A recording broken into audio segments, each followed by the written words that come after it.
성도 여러분 안녕하십니까? 세계 선교 주간 인도를 가다 집회에 참여하시는 모든 성도님들을 진심으로 환영합니다. 한 주간 정말 말씀을 통하여서 많은 은혜 받고 계시리라 생각됩니다. 여태까지 전에 받으신 그런 모든 말씀들 저의 삶 속에서 온전히 또 실천할 수 있는 그런 귀한 집회 시간 함께 만들어갈 수 있길 간절히 바랍니다. 우리 함께 오 신실하신 주 내 아버지여 함께 찬양하시면서 이제 금요일 집회 시작하도록 하겠습니다.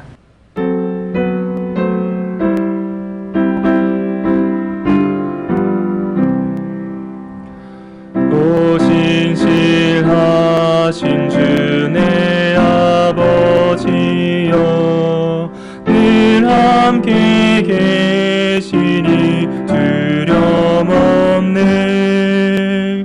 그 사랑 변찮고 날 지키시며 어제나 오늘이 한결같네.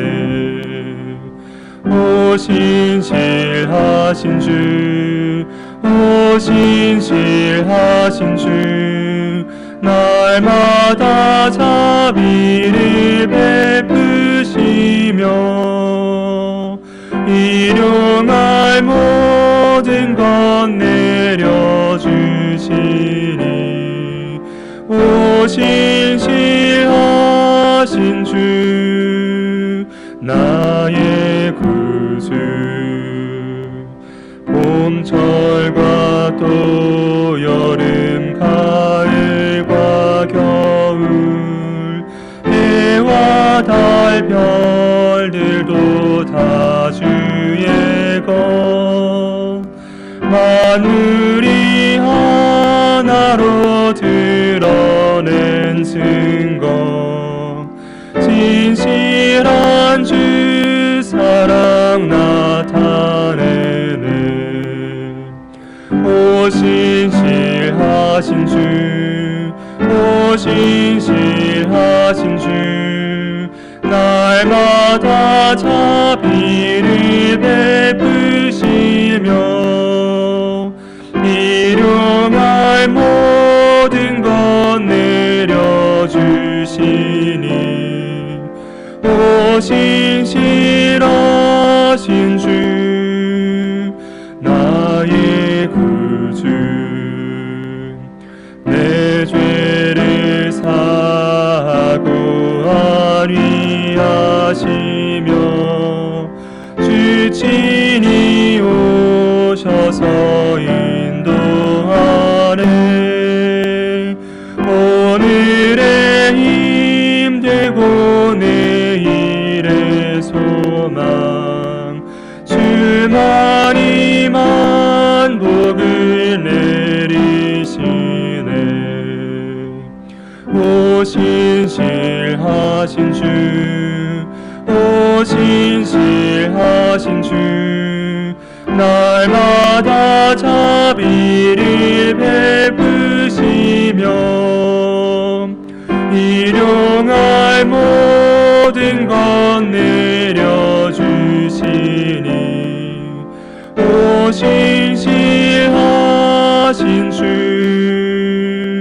나의 구주.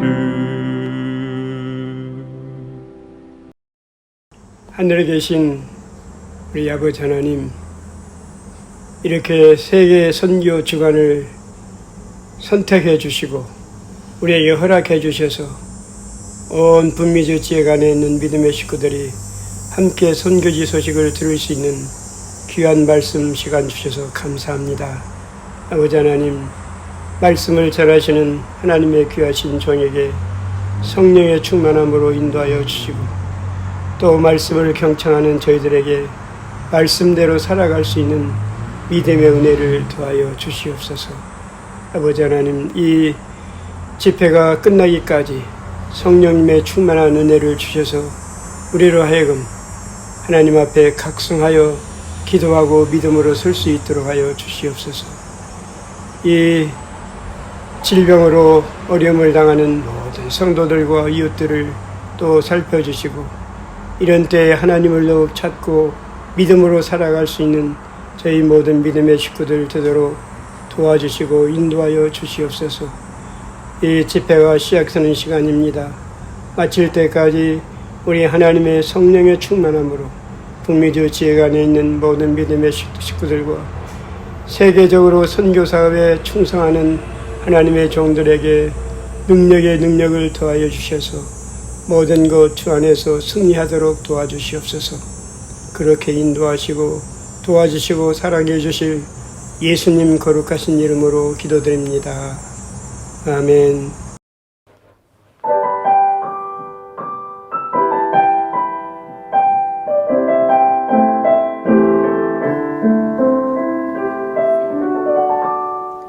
마음이 지쳐서 기도할 수 없고 눈물이 빗물처럼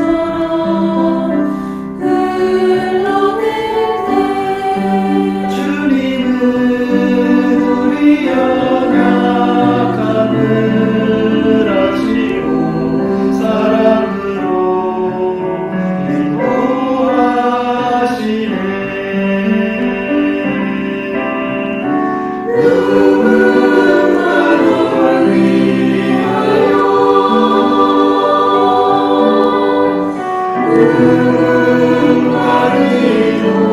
누군가를 인도하네. 내가 홀로 외로워서 마음이 무너질 때 누군가 널 위해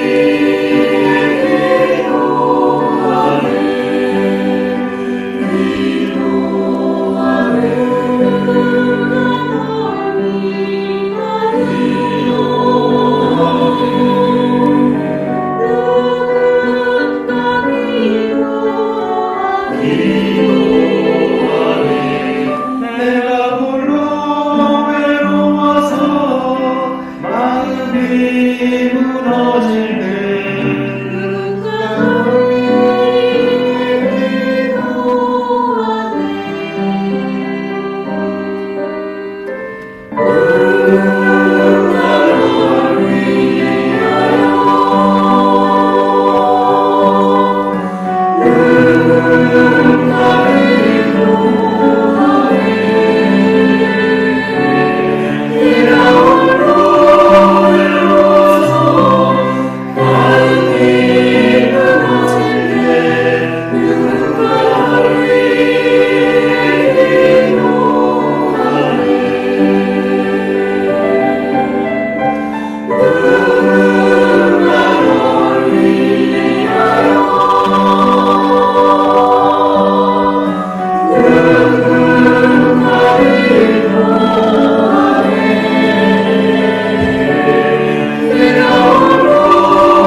마라나타, 주님 속히 오십니다. 오늘 둘째 시간에 저는 주 인도 따라 걸어갈 때라는 말씀으로 함께 은혜를 나누고자 합니다. 저는 인도에 와서 여러 번 이런 생각을 해보았습니다. 왜 인도를 인도라 부를까? 하나님의 인도가 꼭 필요한 나라이기 때문인 것 같습니다.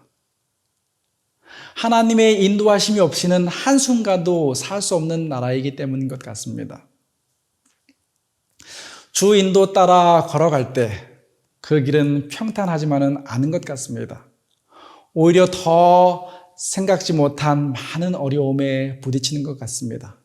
하지만 그 길은 점점 주님과 가까워지는 길임을 경험하게 되었습니다. 스파이서 36대학에서 6기 선교사를 모집해서 한참 훈련을 진행하고 있는데 여러 가지 문제가 생겼습니다. 훈련원에 캠퍼스가 따로 없었기 때문에 대학 기숙사를 이용하고 대학 구내식당에서 선교사들이 식사를 했습니다. 늘 선교사 훈련이 그렇듯이 아침 말씀 묵상 후에 힘차게 구호를 외치며 조깅을 합니다. 그리고 식사 때마다 식당 앞에서 기억절을 외웁니다. No memory verse, no food. 그런데 대학증에서는 시끄러우니 운동할 때 구호를 외치지 말라라는 것입니다. 아침에 식당 앞에서 기억절을 외우지 말라는 것이에요. 현재 대학생 수가 늘어나고 있으니 이제 앞으로는 여름 방학에만 훈련을 하라는 것입니다. 아침에 너무 일찍 기숙사 나가는 것을 허락할 수 없다는 것입니다. 크고 작은 문제들에 부딪혔습니다. 아마도 힌두교의 감시가 심한 정부하에 있는 대학 측은 저희가 있는 것이 부담스러웠나 봅니다. 저희들은 하나님께 기도하며 훈련원을 다른 곳으로 옮기기로 결정하였습니다. 근 한 달간 매일 선교사들과 기도하고 있는데 갑자기 남아시아 지회장님이 삼육대학을 방문하시면서 저희 훈련을 찾아와 주셨습니다. 아침에 함께 걸으며 저희의 사정을 말씀드렸는데 당신이 부지를 제공해 줄 테니 남인도로 내려오라고 하는 것입니다. 제 가슴이 다시 뛰기 시작하였습니다. 하나님께서 인도하심을 보았기 때문입니다. 저희와 함께 내려가기로 한 직원 한 명과 함께 대학의 모든 생활을 정리하고 이사를 준비하였습니다. 이사 날짜를 잡고 모든 서류를 다 준비한 뒤에 이삿짐을 싸고 있었습니다. 그런데 부총장님이 저를 갑자기 급하게 사무실을 부르시는 것입니다. 그래서 사무실로 달려갔습니다. 하시는 말씀이 지금 경찰이 당신을 찾고 있으니 빨리 피하라는 것이에요. 그래서 저는 가족들을 지인 집으로 피신시키고 때마침 이삿짐이 다 포장되어서 차에 싣고 무사히 남인도로 내려보냈습니다. 어떻게 이렇게 하나님의 타이밍이 기가 막힐 수 있을까요? 하루라도 늦게 이사를 계획했더라면 경찰에게 잡혀서 더 이상 선교 활동을 못할 수도 있었습니다. 그때까지만 해도 대학이 저희와 협력하지 않고 비협조적으로 나오고 또 많은 것들을 제약을 두어서 야속하게 느껴지기도 하고 원망스러울 때도 있었는데요. 돌이켜보면 대학이 우리를 선대해주고 더 오래 머물도록 놔두었더라면 인도에서 천명 선교사 운동은 이미 문을 닫았어야 했을 뻔했습니다. 그제서야 하나님의 큰 그림을 볼 수 있었습니다. 그리고 요셉이 형들에게 했던 말씀이 기억났습니다. 창세기 45장 5절입니다. 당신들이 나를 이곳에 팔았다고 해서 근심하지 마옵소서, 한탄하지 마옵소서. 하나님이 생명을 구원하시려고 나를 당신들보다 먼저 보내셨나이다. 이 말씀처럼 저희 천명 선교사 운동을 구원하시는 기막힌 하나님의 손길을 보았습니다. 하나님의 은혜로 900km가 넘는 이사를 무사히 마쳤습니다. 그리고 지회장님의 편의로 지회 사택에 살면서 새 훈련원에 대한 구상을 하였습니다. 모든 것이 순조롭게 진행되는 것 같았습니다. 남아시아 지회에서는 저희를 위해 약 7,000평, 6.19에이커의 땅을 지회 사무실에서 그렇게 멀지 않은 곳에 구입해 주었습니다. 남아시아 지회가 비록 남쪽에 위치해 있지만 지대가 높은 곳에 있어서 그렇게 덥지도 않고 날씨가 너무 좋았어요. 그리고 그 땅의 옛 주인이 개신교 선교사로 온 한국 사람이라는 것을 알았을 땐 하나님이 이게 얼마나 신기하고 놀라운지 몰랐습니다. 또 때마침 삼육대학에서 봉사대를 오게 되었는데 김기곤 총장님도 함께 오신다는 것입니다. 그리고 총장님이 오셔서 새 부지에 기공식을 해주셨습니다. 너무나 행복했습니다. 하나님께서 부지를 지정해 주시고 또 모든 것을 다 이루어 주시는 것을 보며 제 마음이 설레고 기뻤습니다. 매일 부지를 찾아가 천명 선교사 운동에 대한 꿈을 키웠습니다. 특별히 부지는 도시와는 약간 떨어져 있고 높은 지대에 위치해 있어서 마을이 아래로 천히 내려다 보입니다. 이곳에서 아름다운 일몰을 보고 있노라면 하나님의 임재를 경험하기에 충분했습니다. 그런데 저희 청운의 꿈은 거기까지였습니다. 부지로 올라가는 그 길 옆에 한 사람이 살고 있었는데 저희들에게 그 길을 사용하지 말라는 것입니다. 실랑이를 오래오래 하고 거의 몇 달에 걸쳐서 이분과 타협한 뒤에 길 문제를 해결할 수 있었어요. 그리고 두 번째 문제는 물입니다. 공사를 하려면 물이 필요하기에 먼저 지하수를 팠습니다. 땅 밑으로 300m를 파고 들어갔습니다. 파고 파도 물이 안 나오는 것입니다. 돌먼지가 풀풀 날리고 물은 나오지 않는 것입니다. 밤새 물이 나오기를 기대하며 뜬 눈으로 보냈는데 기다리던 물은 나오지 않고 아침 해가 떠오르는 것을 볼 때 너무나 실망감이 크고 절망하여서 제 눈에는 눈물이 핑 돌았습니다. 그때의 망연자실함은 잊을 수가 없습니다. 이런 일을 2번이나 겪었습니다. 거의 포기하려고 할 때 지회장님이 다시 오셔서 이번엔 지회에서 돈을 대줄 테니 한 번 더 시도해보라는 것이에요. 그래서 다시 한번 땅을 팠는데 물이 좀 나왔습니다. 하지만 만족할 만큼은 아니었습니다. 그래도 희망을 가지고 다음 단계인 전기를 끓여오려고 합니다. 그런데 전기회사에서는 정말 터무니없는 뒷돈을 요구하는 것입니다. 결정적인 것은 힌두교 단체가 이곳에서 훈련원이 세워진다는 것을 알고 선교사 훈련원이 세워진다는 것을 알고 이곳에서 아무것도 하지 말라는 경고를 해오는 것입니다. 알고 보니 바로 옆에 정말 힌두교 본부가 자리 잡고 있었습니다. 그렇게도 분명히 하나님의 뜻인 줄 알고 진행을 했는데 이보다 더 확실한 증거는 없다라고 생각했는데 이 모든 상황을 만나면서 정말 절망이 되었습니다. 나의 죄 때문일까? 나의 회개하지 않은 죄가 아직도 남아있는 것일까? 내가 훈련을 짓기에는 너무나 부족한 사람이기에 하나님께서는 허락하지 않으시는 것일까? 만감이 교차하였습니다. 초기 재림운동 시 1844년 대실망을 겪었던 재림 신자들이 이런 마음이었을까요? 제 마음은 너무나 혼돈되고 무거웠습니다. 이렇게 아무것도 이루어지지 않고 시간은 흘러갔습니다. 그래도 마냥 선교사 훈련을 미룰 수가 없어서 훈련을 찾아보던 중 우리 교인이 운영하는 레이맨 파운데이션이라는 작은 캠퍼스를 발견했습니다. 그곳에서 훈련을 진행하려고 선교사들을 모집하는데 또 사람이 모집이 되지 않는 것입니다. 청년들이 지원하지 않는 것이에요. 남인도에는 재림교인들이 가장 많이 있습니다. 거의 100만여 명이 살고 있습니다. 그런데 선교사로 지원하는 것은 손가락에 꼽을 정도였습니다. 또 남인도에서 함께 일할 훈련 목사를 채용을 했는데 그분이 얼마나 힘들게 하는지 이루 말할 수가 없었습니다.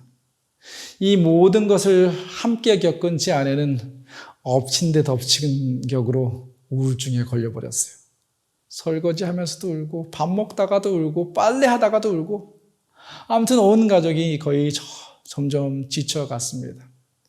다행히 그때 잠깐 한국으로 나올 수 있는 기회가 있었습니다. 한국에서 시간을 보내면서 힐링이 될 줄 알았는데 이제는 인도로 들어가기가 너무 싫은 것입니다. 울면서 다시 시간이 되어서 우리 가족은 인도로 들어왔습니다. 이 진퇴양난의 돌파구를 어떻게 찾을 수 있을까요? 2년을 지냈지만 훈련은 건축도 힘들어졌고 선교사 모집도 안 되고 아내는 우울증에 걸려서 매일 울고 있고 제가 할 수 있는 것이 전혀 없어 보였습니다. 기도하던 중 하나님께서 저희에게 인도 전역에 선교사 홍보를 가라는 음성이 들리는 것 같았습니다.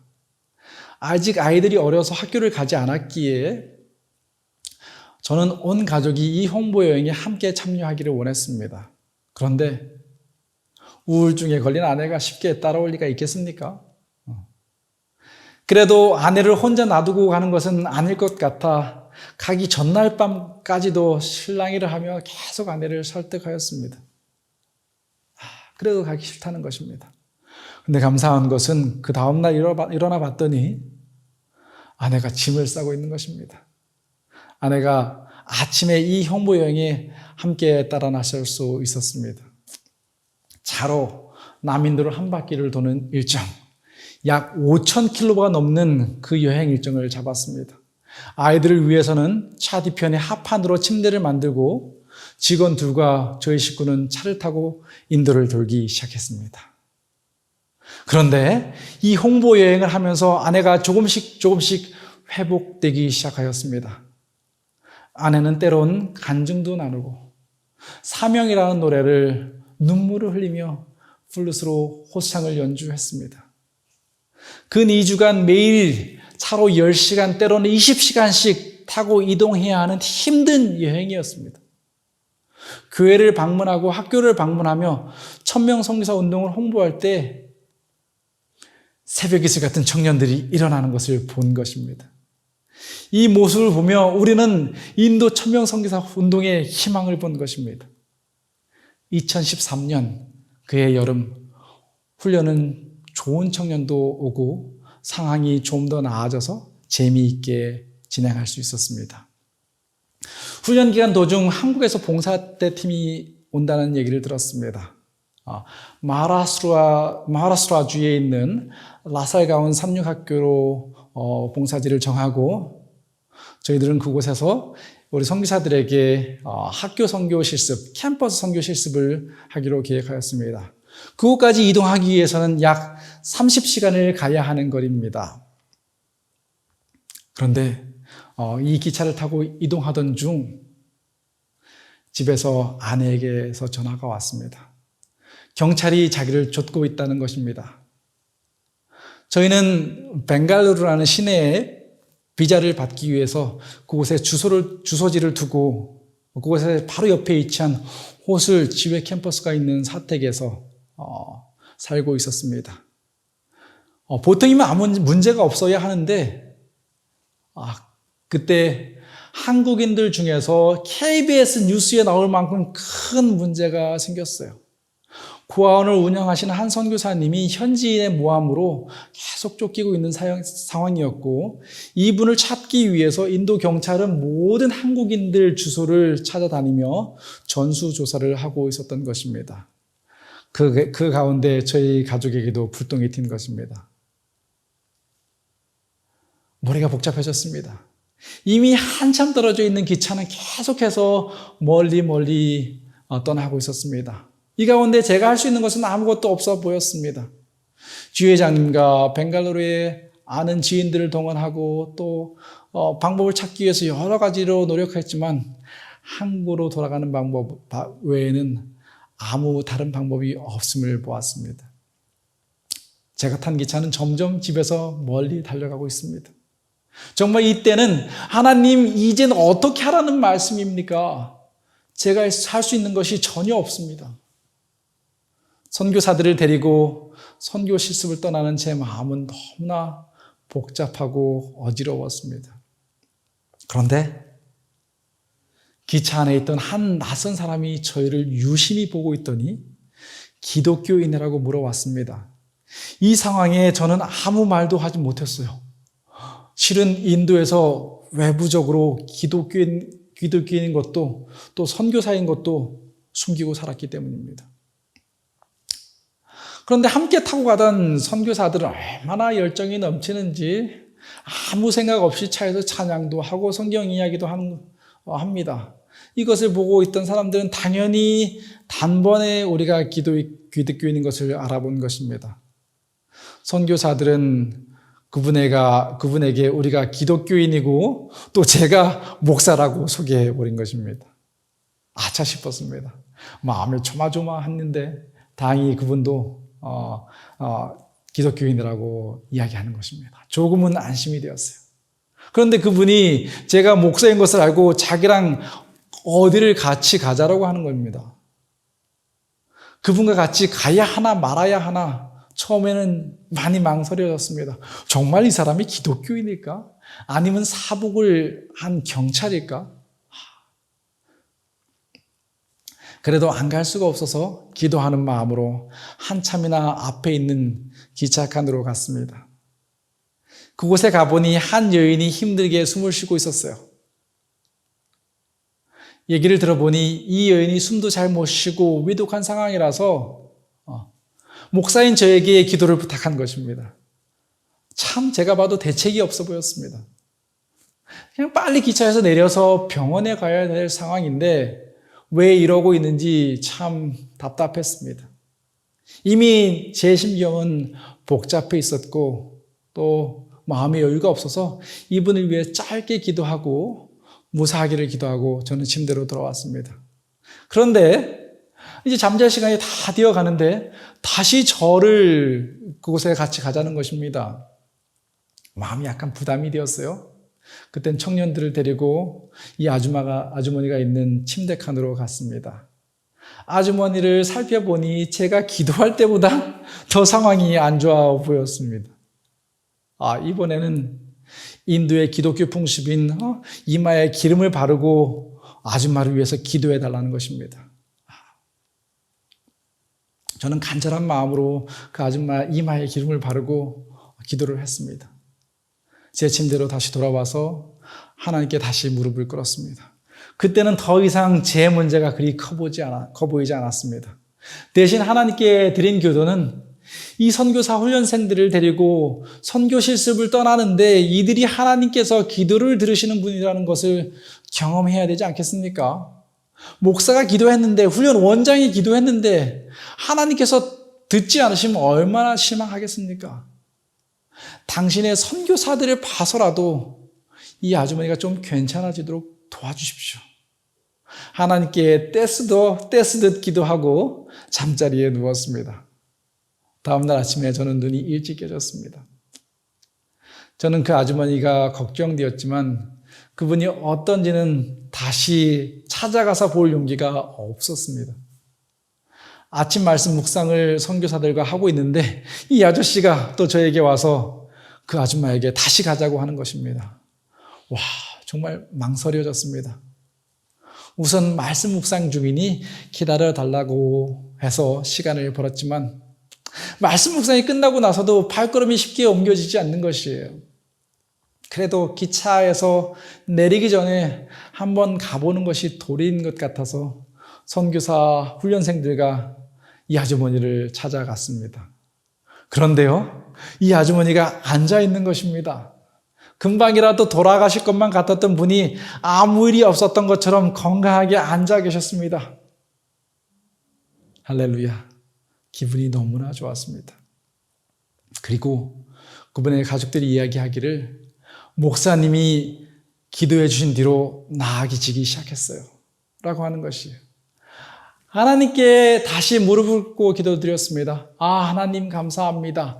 저희 선교사들 앞에서 저희 체면을 살려주셨네요. 감사합니다. 선교사들이 하나님께서 기도를 들으시는 분이심을 경험하게 해주셨는데요. 정말 감사합니다. 다시 제 침대로 돌아왔습니다. 그런데 기차에서 늘 과자와 음료수를 파는 한 젊은이가 저희를 졸졸 쫓아오더니 자기를 위해서도 기도해 달라는 것입니다. 이 청년은 그 아주머니에게 일어난 모든 일을 지켜보고 있었습니다.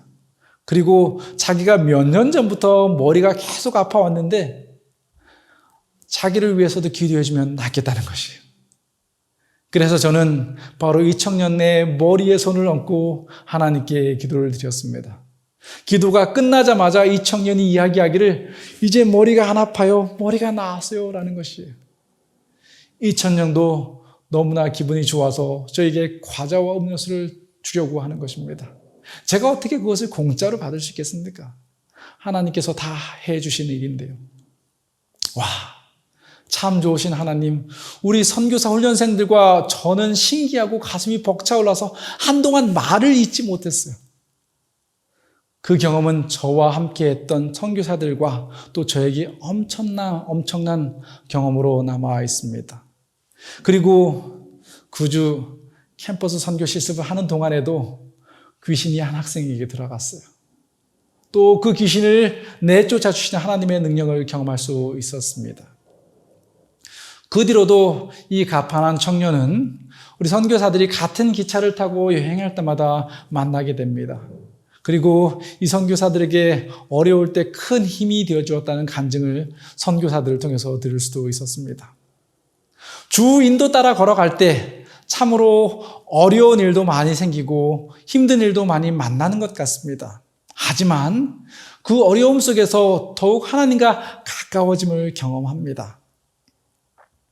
그 어려움 속에서 더욱 선명하게 하나님께서 역사하심을 경험하게 되는 것 같습니다. 저희 가족은 다행히도 하나님의 개입하심으로 한국으로 무사히 피신할 수 있었고 일촉즉발의 위기 상황을 모면할 수 있었습니다. 그 뒤로 아이들이 학교를 다닐 나이가 되어서 저희가 거주하고 있는 지역에 아이들을 입학시켰고 제 아내는 아이들 동반인 비자로 다시 인도에 들어올 수 있었습니다. 주가 바뀌어서 그런지 몰라도 그때도 인도에 들어오는데 아무 문제가 없이 들어올 수 있었습니다. 저희 가족에게 인도로 들어오는 것은 늘 매 순간 위기였습니다. 처음 2년은 아내가 학교를 등록해 저희 모든 가족이 아내의 동반인 비자로 들어올 수 있었고 그 뒤로는 아이들이 학교 다닐 나이가 되면서 아이들을 통해서 제 아내가 들어올 수 있었습니다. 그때부터 저는 새롭게 알게 된 비즈니스 연구 비자를 통해서 매 1년마다 비자를 갱신하면서 인도를 오갔습니다. 그런데 2016년 또 비즈니스 비자 규정이 까다로워졌습니다. 더 이상 제 힘으로 비즈니스 비자를 받을 수 없었습니다. 제가 비자 리스트를 쭉 살펴보는데 마지막 하나 남았어요. 관광 비자. 6개월짜리 관광 비자만이 제가 인도로 다시 들어올 수 있는 유일한 길이었습니다. 또 관광 비자를 받아서 하루 한 번, 두 번, 세 번 계속 들어오는데 이전 점점 감시가 심해지는 거예요. 질문이 많아지는 거예요. 지인의 조언대로 여권을 새로 발급받았습니다. 깨끗한 여권에 다시 2번의 도장을 찍었습니다. 그런데 이미그레이션을 통과할 때마다 저는 살얼음판을 걷는 것 같았습니다. 물론 쫓겨나면 한국으로 돌아가면 그뿐이 아니겠습니까? 하지만 이 선교 사역 자체가 문을 닫게 되는 것이라 너무나 걱정이 되었어요. 그래도 하나님께서는 그때마다 늘 할 말을 주시고 피할 길을 열어주심을 경험합니다. 11년 사역하면서 한 번도 멈추지 않고 하나님께서는 이 길을 계속해서 인도해 주셨습니다. 또 갑자기 인도 정부는 비자 규정을 바꾸었습니다. 거의 1년 만에 1년에 한두 번은 비자 규정을 바꾸는 것 같아요. 이제는 더 이상 아내도 아이들 동반인 비자로 인도에 들어오지 못했습니다. 그 비자를 아예 없애버렸기 때문입니다. 이젠 인도로 들어오는 모든 문이 다 막힌 듯 보였습니다. 어떻게 해야 할까? 그런데요, 하나님께서는 기가 막힐 방법을 준비해 놓으셨음을 보았습니다. 그것은 저희 가족 전체를 대충의 선교사가 되도록 업그레이드 시켜주신 것입니다. 그리고 인도에서 비영리 단체로 등록되어 있는 남아시아 지회를 통해서 NGO 비자를 받을 수 있었습니다. 늘 이 어려운 비자를 통해 하나님의 자비하심을 느끼게 되었습니다. 사단은 어떻게 하든지 선교의 길을 막으려고 하는 것 같습니다. 하지만 주인도 따라 걸어갈 때 하나님께서는 피할 길을 예비해 주시고 더 좋은 길을 준비해 주심을 봅니다. 성경에도 주인도 따라 걸어간 많은 사람들을 보면 다들 험난한 길을 걸었던 것 같아요. 아브라함, 요셉, 모세, 다윗, 사도 바울 등등 그냥 하나님의 부르심을 거절하고 자기 마음대로 살았으면 더 편하게 살 수 있는 삶이었는데 주 인도 따라 살다 보니 아브라함은 75세 때 노인으로 좋은 저택을 버리고 고향을 떠나 평생을 텐트살이합니다. 모세는 천하를 호령하는 왕으로 살 수 있었는데 주 인도 따라 가다 보니 광야에서 양치기로 40년, 영적인 양 이스라엘을 위해서 또 40년, 근 80평생을 집도 없이 보내야 했습니다. 요셉은 시골에서 평안하게 목가적으로 양을 돌보며 아버지와 살 수 있었는데 주인도 따라 걸어가며 거의 10년을 보디발의 집에서 종살이하고 3년을 모함으로 감옥살이를 했습니다. 다윗은 어떻습니까? 기름 부음을 받은 날로부터 그의 삶은 편한 날이 없었습니다. 골리앗과 싸우고 인기를 좀 얻는가 싶었더니 사울의 시기를 받아 근 10년을 도피 생활을 했습니다. 주인도 따라 걸어가는 것은 많은 경우에 어려움을 겪을 수 있음을 성경을 통해 보게 됩니다. 예수님의 제자 베드로가 예수님께 이렇게 묻습니다. 마가복음 10장 28절입니다. 베드로가 여짜와 이르되 보소서 우리가 모든 것을 버리고 주를 쫓았나이다. 29절입니다. 예수께서 이르시되 내가 진실로 너희에게 이르노니 나와 복음을 위하여 집이나 형제나 자매나 어머니나 아버지나 자식이나 전토를 벌인 자는 현세에 있어서 집과 형제와 자매와 어머니와 자식과 전토를 100배나 받되 박해를 겸하여 받고 내세의 영생을 받지 못할 자가 없느니라. 아멘. 주인도 따라 걸어가는 삶이 핍박이 있을 수 있습니다. 그러나 이 땅에서도 하나님께서 약속하신 100배의 축복이 있습니다. 그리고 내세의 영생을 받지 못할 자가 없다는 약속이 있습니다. 이 말씀을 들으시는 모든 분들이 주 인도 따라 걸어가는 선교사의 삶을 사시기 바랍니다. 아브라함이 그랬던 것처럼 복의 근원으로 늘 살아가시길 늘 간절히 바랍니다. 여러분 모두에게 하나님께서 축복 주시기를 기도합니다. 감사합니다. 기도하시겠습니다. 사랑의 아버지 하나님, 저희들 오늘도 주 인도 따라서 걸어가게 하시니 감사합니다. 주님, 주 인도 따라 걸어갈 때 주님께서 얼마나 우리를 인도하여 주시고 주님과 더 가까이 인도하시는지를 보게 하시니 감사드립니다.